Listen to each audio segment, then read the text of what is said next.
quero, neste momento, convidá-los, se você puder abrir a sua Bíblia, para que você abra na carta aos Hebreus, no capítulo de número 11.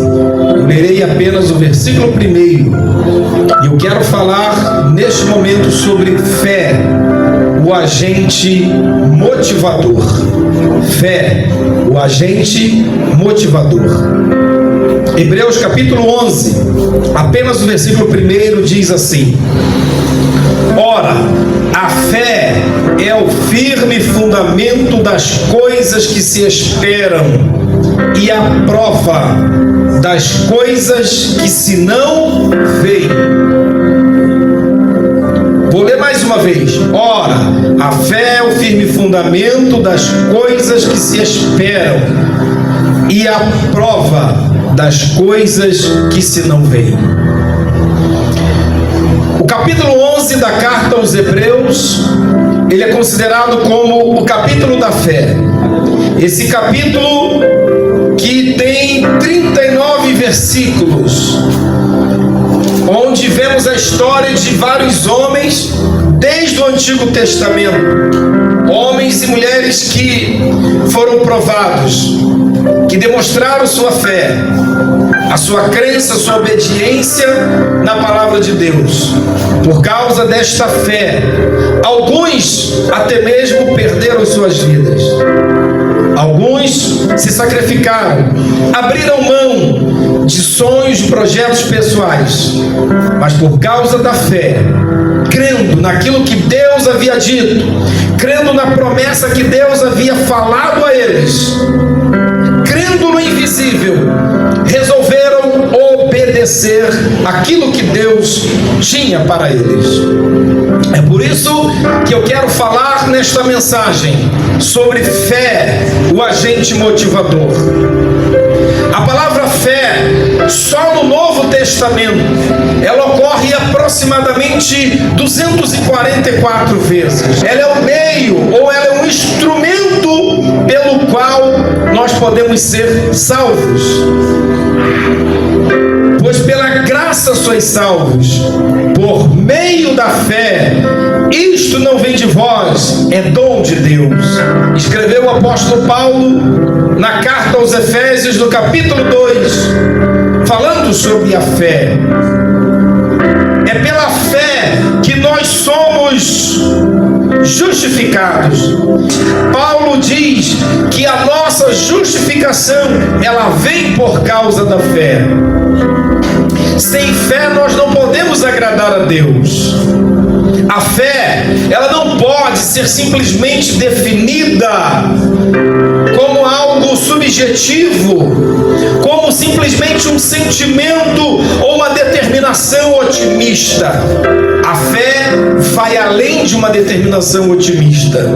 E é isso que eu quero falar aqui nesta mensagem, para que você desenvolva a sua fé, para que você cresça mais na fé, para que a sua fé se torne inabalável, para que a sua comunhão com Deus não seja algo apenas no nível de sentimento, mas que a sua fé, ela seja viva, crescente, genuína, uma fé firme, embasada nas Escrituras. A fé, ela é uma reação dirigida a um objeto, e ela é definida por aquilo que nós cremos. Nesse sentido, nós podemos dizer que a fé, ela é racional, sim. Por quê? Porque ela passa pela nossa mente, ela passa pela nossa razão, ela vai além daquilo que a nossa razão pode compreender.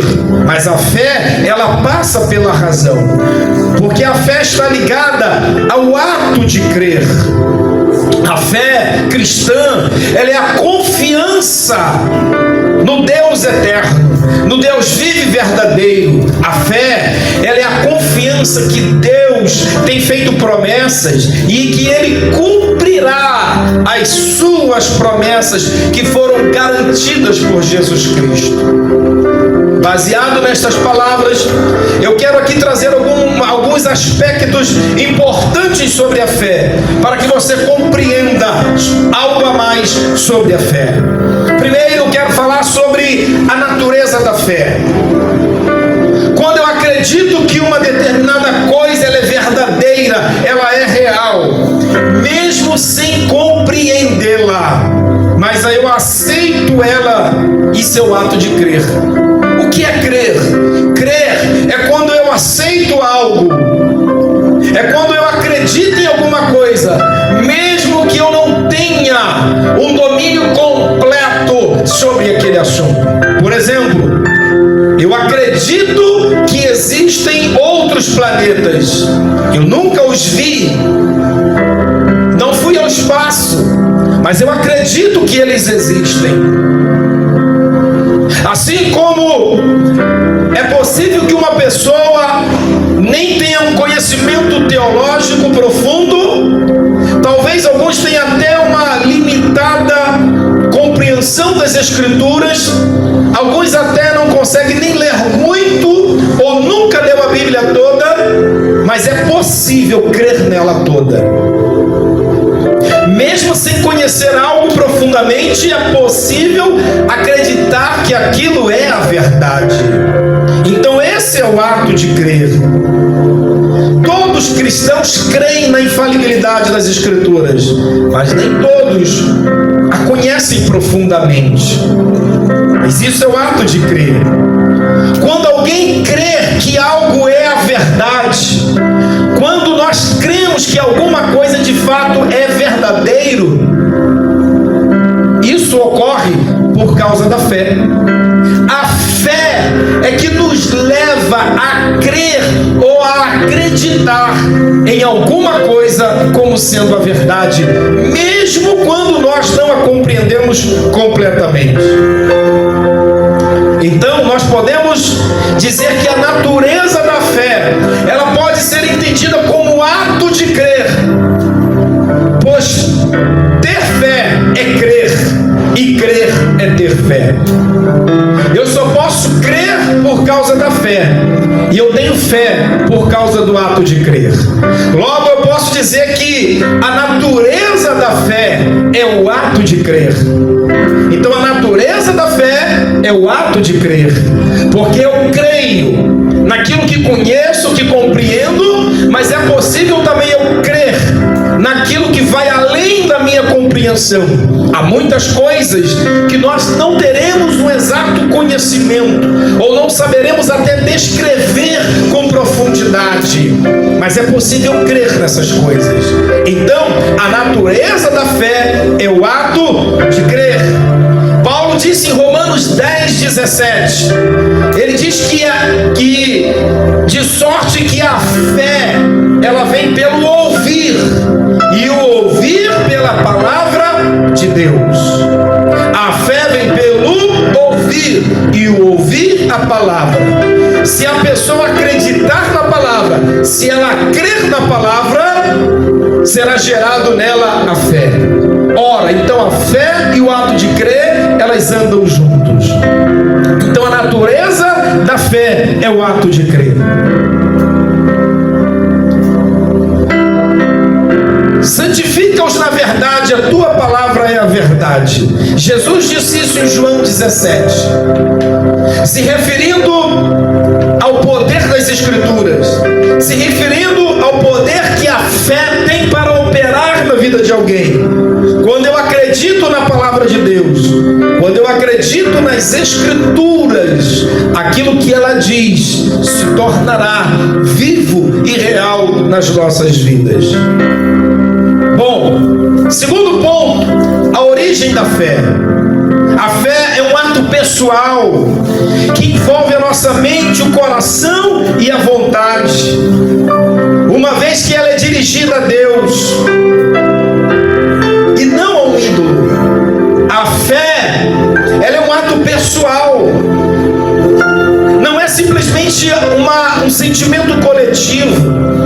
A fé não é simplesmente uma propaganda que alguém faz, não é uma ideia de um sentimentalismo, mas é um ato pessoal, envolve uma decisão pessoal, é um ato pessoal que envolve a mente, o coração e a vontade. Pois com a nossa mente nós vamos procurar entender, nós vamos procurar compreender o que está diante de nós. A fé, ela passa pela nossa razão. Eu sempre digo que faço uma comparação de que a fé, ela opera parecido com aquilo que você vê quando, por exemplo, um avião, ele está no solo, lá no aeroporto, e aí ele precisa decolar, e ele está andando sobre a pista. É algo mensurável. Suas rodas estão tocando o solo, mas há um dado momento que ele deixa o solo e ele levanta e ele vai andar nos ares. A fé é assim. Em um dado momento ela vai operar naquilo que é mensurável. Por isso que a fé também ela é racional. Só que ela vai além da razão. Ela é racional porque ela passa pela nossa mente. Ela está ligada ao ato de crer, mas ela não se limita apenas à nossa razão humana. Porque a fé, ela vai além da razão humana. Ela não fica presa à nossa mente. É por isso que muitas pessoas têm dificuldade de entender a fé, porque elas querem enlatar a fé. Elas querem colocar a fé dentro apenas da sua razão, quando na verdade a fé, ela não está apenas ligada à nossa razão. Há momentos que nós vamos compreender, há muitas coisas ligadas à fé que nós vamos entender à luz da nossa razão, mas há algumas coisas, há alguns momentos que algumas situações na nossa vida, elas vão fugir da nossa compreensão humana. Porque a fé, é como eu disse naquela comparação de um voo. Há um momento que ela passa pelo solo, o avião, mas há um momento que ele sobe. Ele deixa esse plano físico aqui da terra, do chão, do contato das suas rodas com o chão, e vai pegar os ares. Assim é a fé. Ela envolve a nossa mente, porque ela tem que passar pelo ato de crer. É preciso que eu venha colocar na minha mente a palavra. Eu preciso raciocinar, eu preciso refletir. Se você quer desenvolver uma vida de fé, crescer na fé, você precisa aprender a ler a palavra, a amar a palavra. Você precisa memorizar a palavra. Você precisa degustar a palavra. Você precisa crer em Deus. A sua mente precisa se ocupar da palavra, porque a fé, ela exige de nós uma disposição mental. Mas em segundo lugar, a fé, dentro da sua origem, ela não vai apenas operar na nossa mente, ela precisa também do nosso coração. Porque com o coração nós não podemos duvidar, com o coração nós não podemos desacreditar que Deus pode fazer ou intervir em alguma coisa. Pois com o nosso coração nós vamos aceitar, nós vamos abrir o coração e vamos deixar que a palavra de Deus entre em nós e gere esta fé. Enquanto na nossa mente a fé vai operar de forma racional, você vai racionalizá-la, você vai pensar, você vai meditar, mas ela não ficará presa à nossa mente, porque a nossa mente tem limite.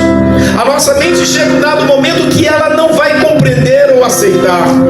Há dados momentos que nós teremos dificuldade para entender alguma coisa, mas o nosso coração também vai operar na fé, no sentido de que eu não vou duvidar, eu vou crer, eu vou acreditar, eu vou confiar. Aleluia! Eu vou acreditar que se Deus falou, que se Deus prometeu, que se Deus disse, Ele é fiel para fazer. Meu coração precisa se abrir. Eu preciso deixar com que as dúvidas saiam, o desespero e a confiança naquilo que Deus disse. Eu disse que fé, quando opera no sentido de origem em nós, porque ela tem que se originar em nós. Ela é um ato pessoal. A fé não é simplesmente do outro, ela tem que ser minha. Eu não posso viver apenas da fé do outro. Ah, irmão, ore por mim, peça a Deus por mim, interceda por mim. Amém, eu posso até interceder. Alguém pode orar por você, alguém pode pedir a Deus por você, mas eu não posso viver da fé do outro. Eu tenho que desenvolver a fé. Ela é um ato pessoal. Ela tem que se originar onde? Dentro de nós. Ela tem que nascer dentro de nós. É uma decisão pessoal. Por isso que ela envolve a nossa mente. Por isso que ela envolve o nosso coração. Ela envolve a nossa vontade. A vontade é a capacidade de escolha. É uma decisão. Você deve escolher ter fé ou não ter fé. Muitas pessoas resolvem dizer: eu não acredito, eu não creio. É uma liberdade que elas têm, é um direito que elas têm. Mas se você deseja andar pela fé, viver pela fé, a fé que agrada a Deus, você tem que tomar uma decisão. Porque a fé, ela envolve a vontade. Ela só vai existir dentro de você. A origem dela só será vista quando ela envolver a mente, o coração e a vontade, que é a decisão. Eu escolho ter fé. Eu decido ter fé. Fé é uma questão de decisão que envolve a nossa vontade. Eu tenho que decidir. Eu creio em Deus, eu acredito na palavra de Deus, eu acredito no que Deus disse. Um dia Deus disse para Abraão. Abraão estava velho, idoso, e Deus disse assim: Abraão, eu vou te fazer ser uma grande nação, vou te dar um filho. Abraão já estava idoso, sua esposa também. Em algum momento Abraão duvidou no seu coração, mas houve um dia que Deus se apresentou para Abraão de uma forma tão especial, tão forte. E quando Deus falou com ele, diz o texto de Gênesis capítulo 12, que Abraão creu no que Deus disse. E a Bíblia diz que Deus então imputou a ele a fé. Deus creditou a ele a fé, porque ele creu. Isso significa dizer que Abraão tomou uma decisão. Qual foi a decisão dele? Ele poderia ter dito assim: eu já sou velho, minha esposa é velha, não podemos mais gerar, minha esposa é estéril, eu não vou acreditar em Deus, não quero acreditar, é a minha decisão. Mas qual foi a decisão dele? Eu vou crer em Deus. Ele tomou uma decisão, ele teve vontade. A fé é uma questão de decisão. Você tem que decidir se você vai crer em Deus ou não vai crer em Deus, se você vai confiar nele ou não. Então nós precisamos entender que a fé exige de nós uma disposição mental, uma disposição de coração, de aceitação, de decisão, uma questão de vontade. Mas ao mesmo tempo que a fé, ela opera no ato de crer, ela opera em nós, mas existem também os inimigos da fé. E eu quero enumerar aqui pelo menos 4 inimigos da fé que dificultam a nossa crença, que dificultam o nosso ato de crer e de depender naquilo que a palavra de Deus diz. A primeira de todas é a incredulidade. A incredulidade, ela impede a plena operação de Deus. Se tornar incrédulo é como se você colocasse um escudo na sua frente e dissesse: eu não quero crer, não estou à disposição, não quero ser tocado pela fé. A incredulidade, ela impede o agir de Deus. Se você tiver um coração duro, incrédulo, se você não se abrir para crer na palavra, para depender do que Deus diz, para permitir com que a fé trabalhe dentro de você, Deus não agirá, porque Ele respeita a liberdade que Ele mesmo deu a nós. Então a incredulidade é o primeiro e grande inimigo da fé. Se você deseja ter fé, você precisa vencer a incredulidade. Segundo, a dúvida, porque a dúvida ela questiona o poder de Deus. Você não pode viver da dúvida. A dúvida ela gera questionamento. Será que Deus vai fazer ou não vai? Será que Deus tem todo o poder? Será que não tem? Será que Ele ouve ou não ouve? Será que Ele intervém ou não intervém? A dúvida gera questionamento. E quando duvidamos, nós estamos colocando em xeque o poder e a ação de Deus. Não coloque em xeque o poder de Deus. Um dia, estavam os discípulos em alto mar, à noite, e de repente, Pedro, ao ver Jesus, disse: Senhor, se és tu mesmo, permita com que eu vá até aí. E Jesus disse: vem, Pedro. E a Bíblia diz que Pedro começou a andar sobre as águas. Jesus estava próximo deles, próximo do barco deles. E de repente Pedro começa a andar, ele começou a crer.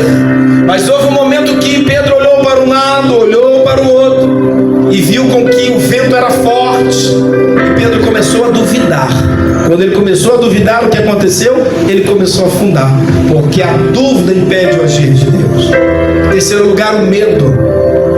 O medo é falta de segurança. Medo significa falta de segurança. Quando eu tenho medo, é porque eu não estou seguro.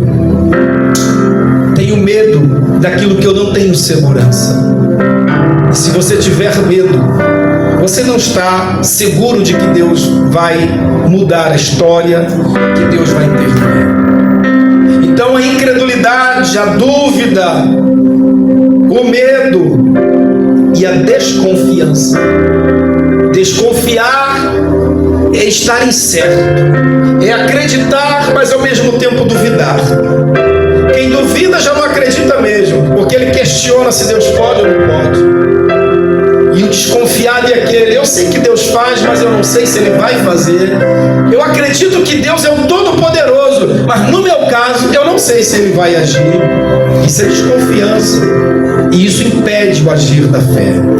Se você deseja viver uma vida de fé, se você quer andar pela fé, se você quer que a fé realmente seja um agente motivador pelo qual Deus vai agir na sua vida, você precisa se libertar da incredulidade, você precisa deixar a dúvida de lado, você precisa deixar a desconfiança e deixar o medo. Porque se você viver por essas coisas, você não vai poder progredir. Há um escritor francês que viveu no meado do século XIX para o século XX, Anatole France. Esse homem ele era um cético, ele não tinha fé, ele não cria na fé. Mas ele deixou escrito que ele considerava como pessoas felizes aquelas que tinham a fé. Ele dizia: eu não tenho fé, mas acho que são felizes aqueles que têm. Realmente isso é uma realidade, porque ter fé faz diferença. E eu quero dar aqui exemplos de fé. A Bíblia fala que Abel, ele tinha fé, e a fé de Abel ela foi demonstrada pelo sacrifício. Abel e Caim, os dois irmãos, trouxeram sacrifício ao Senhor. E a Bíblia diz que Deus se agradou mais do sacrifício de Abel do que de Caim. Por que Deus se agradou mais do sacrifício de Abel?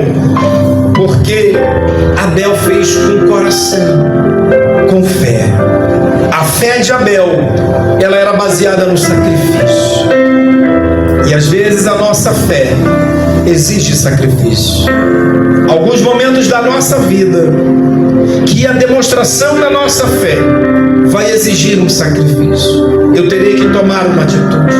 Eu terei que fazer algo para mostrar que de fato eu tenho fé.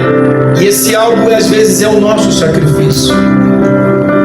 E Abel, pelo sacrifício, demonstrou a fé. Nós temos um grande exemplo de pessoas que andaram com Deus. Enoque é um exemplo de alguém que tinha uma fé baseada na comunhão. Enoque andou com Deus e por isso Deus Deus o chamou para si. A fé de Enoque era uma fé baseada na sua comunhão, na comunhão que ele tinha com Deus. A gente tem um outro exemplo, que é o exemplo de Noé. Noé, ele dava testemunho, ele obedeceu a Deus e ele demonstrou fé através do testemunho. Abel demonstrou a sua fé através do sacrifício. Enoque demonstrou a fé através da comunhão e Noé demonstrou a sua fé através do testemunho. A fé, ela não pode ser vista como um determinismo, como um amuleto simplesmente para as nossas vidas. Não, a fé não é um amuleto, a fé não é um determinismo, mas ela é um instrumento pelo qual Deus vai agir e operar em nós. Porque quando Deus olhar para nós e ver fé, Ele vai ver que você usou a sua liberdade do ato de crer, e você resolveu crer nele, que você resolveu acreditar nele, mesmo passando por sacrifícios, mesmo abrindo mão de coisas, mesmo sofrendo perdas, mesmo enfrentando reveses da vida, você resolveu ter fé. Eu quero concluir esta mensagem dizendo que a essência da fé é confiar em Deus e não nos fins. O grande problema é que hoje muitas pessoas estão confiando e acreditando mais nas coisas do que no Deus que opera as coisas. A essência da fé é confiar em Deus. Sabe por quê? O alvo da fé é Deus. Crer nele. Não devemos colocar a nossa fé nas bênçãos, nas coisas, mas na fonte da bênção, na origem da bênção. A fé, ela não nos livra das adversidades, mas ela nos protege nos tempos de crise. A fé, ela não nos livra das adversidades, mas ela vai nos ajudar, ela vai nos fortalecer em tempos de crise. Na vida espiritual, no reino de Deus, a pobreza, a miséria não é a falta de dinheiro, mas está na falta de fé. No reino de Deus, pobreza e miséria não é falta de recursos humanos, não é porque alguém não tem dinheiro, não tem casa ou carro ou status, mas no reino de Deus, pobreza e miséria é falta de fé, é falta de crer em Deus, é falta de depender de Deus. Sem a fé, a ação do reino de Deus, ela fica limitada em nossas vidas. E eu termino te perguntando: qual a sua decisão? Você vai ter fé, vai viver pela fé, ou vai viver pela dúvida? Nós não podemos ser como aqueles que são como ondas levadas pelo mar, aqueles que duvidam, mas nós devemos viver pela fé. Paulo diz, 2 Coríntios 5:7, porque andamos por fé e não por vista. Paulo disse, porque andamos por fé e não por vista. A nossa fé, ela é provada em tempos difíceis, em momentos difíceis. É nesses momentos que nós devemos demonstrar a nossa fé. É fácil ter fé quando temos tudo a nosso favor. É fácil crer quando todas as coisas estão favoráveis. Mas é em tempos de crises, em tempos de desafios, que devemos demonstrar a nossa fé em Deus. Que Deus te abençoe então, que você viva baseado nesta palavra. Feche seus olhos e oremos neste momento. Peça para que Deus trabalhe no seu coração. Se você duvida, se você não consegue crer, fale com Ele agora: Deus, eu tenho dificuldade de crer, eu não consigo crer exatamente. Trabalhe no meu coração. Se você está afastado de Jesus, eu quero lhe convidar agora a você retornar aos braços do Pai, a você voltar para Jesus, a você pedir a Ele: Senhor, coloca fé no meu coração, me ajude a ter mais fé. Eu quero lhe convidar, se você não recebeu a Jesus como Senhor e Salvador, para que você receba Ele como Senhor e Salvador. Se você está afastado, que você volte aos braços do Senhor. E se você já serve ao Senhor, peça a Ele: Senhor, me ajude. Eu quero crer mais no Senhor. Feche os seus olhos e oremos. Pai, nós queremos orar neste momento. Nós queremos te agradecer pela vida de todos os teus filhos que estão ao alcance desta mensagem. E te pedir que o Senhor ajude-nos. Que o Senhor ajude a cada um dos teus filhos. Ajude-nos, ó Deus, para que possamos vencer o medo, a dúvida, as incertezas. Ajude-nos a crer mais em Ti. Abre o nosso entendimento. Tira, Senhor, toda a cegueira espiritual, toda a limitação, toda a dificuldade, tudo aquilo que nos impede de crermos, de termos fé, de confiarmos no Senhor. Opera no nosso coração, opera na nossa mente, nas nossas decisões. Ajude-nos a crermos no Senhor. Ouve a oração dos teus filhos. Neste momento, enquanto oramos, eu te peço que no nome de Jesus o Senhor venha salvar, o Senhor venha perdoar pecados, que o Senhor venha curar enfermidades, que o Senhor venha libertar pessoas neste momento para a honra e glória do teu nome. Pai, oramos e exercemos a nossa fé, crendo que o Senhor há de entrar com provisão, que o Senhor há de mudar a história, que o Senhor há de trazer cura, renovo, libertação para muitas vidas. É o que te pedimos em nome de Jesus. Em nome de Jesus.